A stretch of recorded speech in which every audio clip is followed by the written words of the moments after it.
Un dia, a Síria, la nana Almussa tornava de comprar. Tenia 14 anys. Quan estava a punt d'arribar a casa, un tret el va batre. Va perdre el món de vista.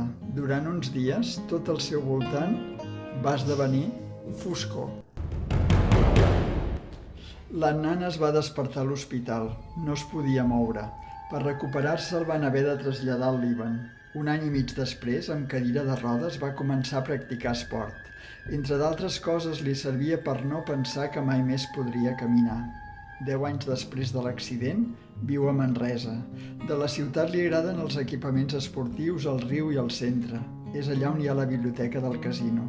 L'Annan passa moltes estones a la biblioteca. El va impactar la claror.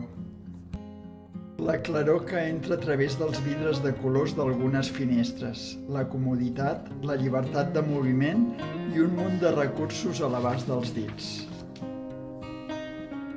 Per ell, la biblioteca és un lluminós i confortable espai d'acollida.